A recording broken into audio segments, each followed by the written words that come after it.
Simplificando com a LMR. O INSS complica e nós, aqui da LMR, simplificamos para você. E hoje a gente vai falar aqui um tema muito importante. Fiquem com a gente até o final desse vídeo, porque hoje a gente vai falar sobre acidente de trabalho. Se você que está nos assistindo sofreu um acidente ou conhece alguém que sofreu algum acidente, já compartilha esse vídeo, porque essa informação é muito importante para você. Verdade. Gente, é muito comum recebermos clientes no escritório que vêm aqui saber o que fazer quando sofrem um acidente de trabalho e a empresa se recusa a abrir a CAT. Isso é muito comum, infelizmente, que não deveria ser.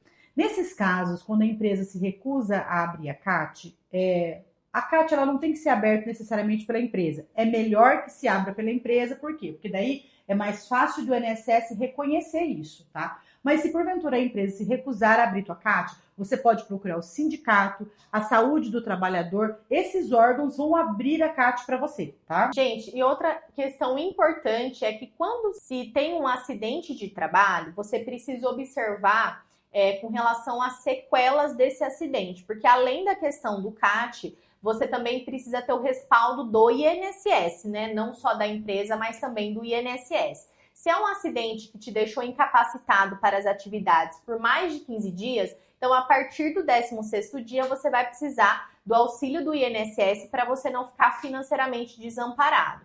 Então é importante você ter em mente que se o seu acidente te deixou incapacitado por mais tempo, você vai precisar realizar no INSS o pedido de auxílio-doença. Se você sofreu um acidente de trabalho dentro dos 15 primeiros dias, você vai ficar a empresa que é responsável por esse pagamento, tá? A partir do 16º dia, você tem direitos além de um auxílio-doença comum, tá? Então, se você sofreu um acidente de trabalho ou está pedindo benefício por uma doença ocupacional, você tem direito aí ao depósito de fundo de garantia. Quando você volta para a sua empresa, para a sua atividade, você tem direito à garantia de emprego de 1 ano a partir do retorno ao trabalho.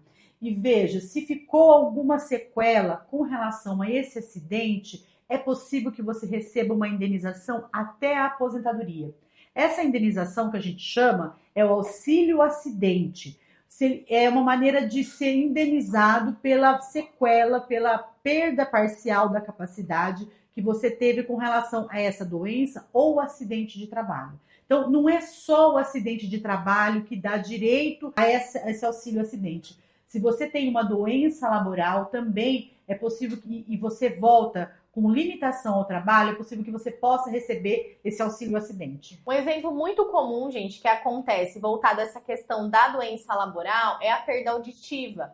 Pessoas que trabalham muitos anos em linhas de produção, que têm um ruído muito alto, elas tendem a sair, né, no fim das contas, aí depois de muitos anos, com a perda da audição, às vezes de um até dos 2 ouvidos, e a gente tem visto isso aqui no escritório.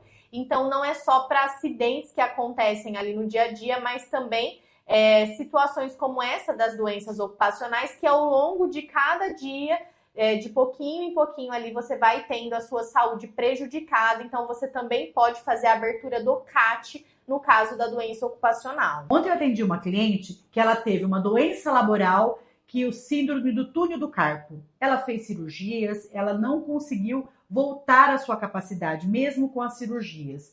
Neste caso específico, é possível que ela receba o auxílio acidente. Ela foi lá, nós verificamos a possibilidade de fazer esse requerimento, e aliás, já foi feito esse requerimento, e aí já foi deferido. Mas veja, que às vezes você pensa assim, olha, eu estou voltando para a atividade, tive um prejuízo, e o que eu vou fazer? Você tem direito a essa pensão, a essa indenização que é considerado auxílio acidente de qualquer natureza.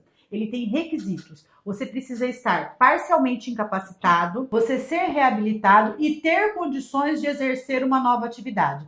Então, esses requisitos é que dão direito a receber o auxílio acidente. Gente, é muito importante vocês ficarem atentos, porque tudo isso que a gente trouxe aqui é até uma forma de te amparar. Sabemos que muitas pessoas às vezes sofrem isso nas empresas, as empresas não dão, infelizmente, o amparo necessário, mas agora com essas informações vocês vão ter condições de saber aonde, como e o porquê buscar os seus direitos aí, em caso de acidente ou doença ocupacional. E se porventura o INSS, mesmo assim, se recusar a reconhecer o seu acidente de trabalho, é possível você recorrer dessa decisão, é possível você recorrer no administrativo, e se ainda o INSS continuar negando, você pode recorrer isso judicialmente. Então, não perca a oportunidade de reconhecer e buscar os seus direitos, hein? Exatamente, gente. E lembrando que nós temos vídeo no canal toda terça e toda sexta. Então, se esse conteúdo te ajudou de alguma forma, se inscreve no canal, continuem acompanhando, porque nós sempre vamos trazer aqui soluções. Até mesmo porque o INSS complica e a gente simplifica.